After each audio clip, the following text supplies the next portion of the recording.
observés.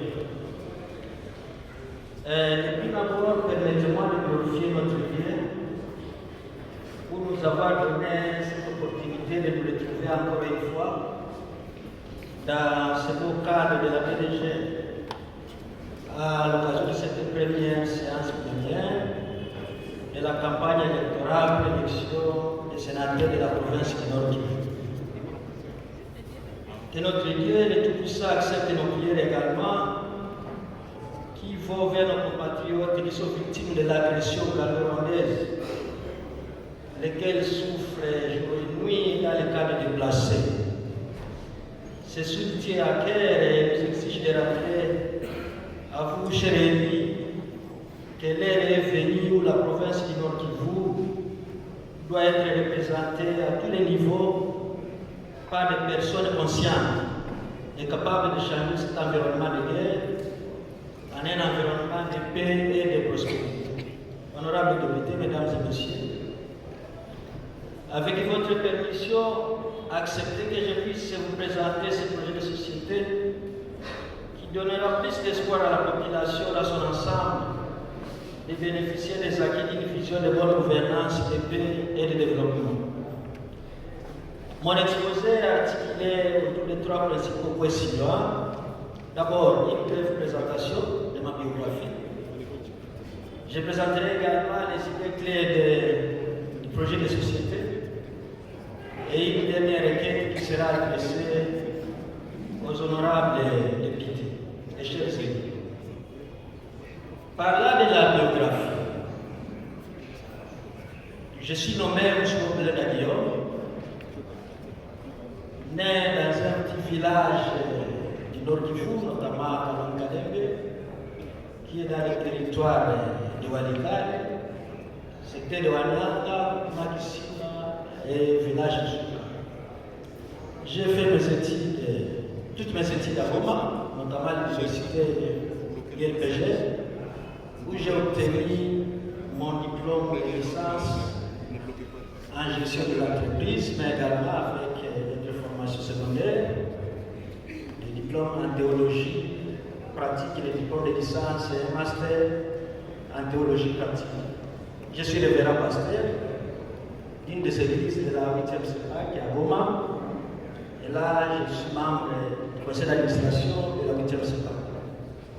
Concernant ma carrière politique, je suis ancien ministre provincial qui était chargé des affaires foncières, urbanisme, habitat, transport et communication à l'époque de son Excellence, M. Julien Paluku, comme notre gouverneur.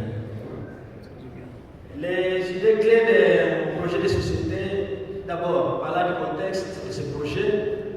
Ce contexte est résumé par 5 principaux faits qui caractérise l'environnement non seulement de la province du Nord Kivu, mais également de la République démocratique du Congo.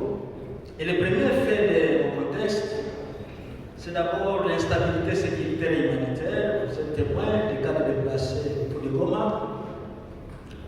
Le deuxième fait de mon projet de société concerne la destruction des infrastructures, notamment les infrastructures routières.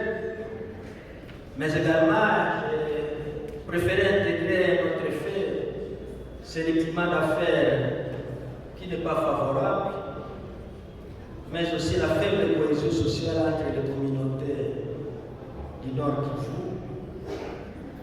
Et mon prédécesseur venait de revenir ici l'instabilité des institutions provinciales.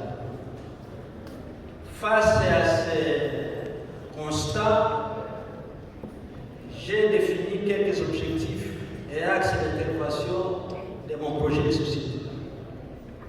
Et partant de ce constat, nous pouvons lancer aujourd'hui notre projet qui se décline sous les signes de la citoyenneté réelle et agissante, mais également qui possède une démarche résolument novatrice et d'une méthodologie d'action qui allie ambition, réalisme et efficacité.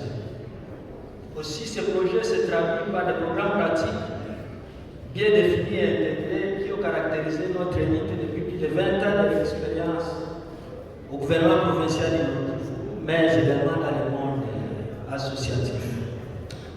honorable député, chers amis, notre élite pendant le mandat sénatorial dont nous sollicitons auprès de vous doit nous conduire à matérialiser ce programme.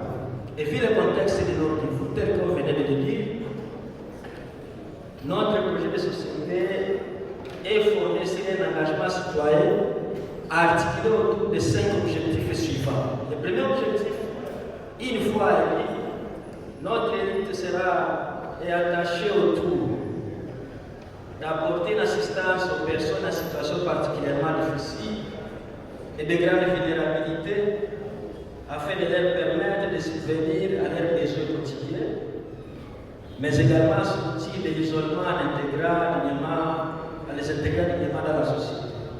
Ce qui nous sera possible d'influencer notre gouvernement d'organiser un retour sécurisé de déplacer les guerres.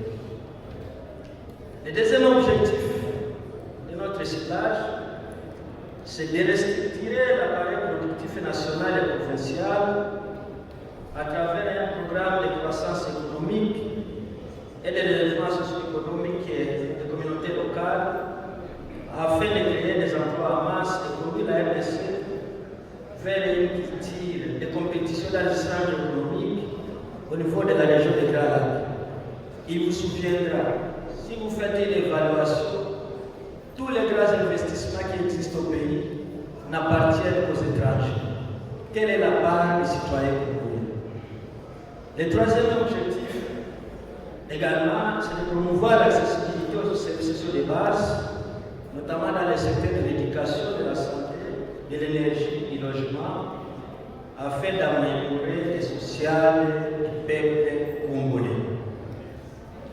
Notre objectif, c'est de renforcer le plaidoyer politique au niveau national, régional et international, ainsi que la sécurité des différents projets amorcés pour l'intérêt des populations, lesquels projets connaissent à ce jour un blocage inutilement sur le plan politique depuis bientôt plus de 5 ans. Et enfin, c'est de mener un plaidoyer pour la stabilité et l'efficacité des institutions provinciales du Nord Kivu, qui sont actuellement affectées par les événements de guerre, mais également l'instauration de l'état de siège dont ces résultats restent mitigés. Honorable Président,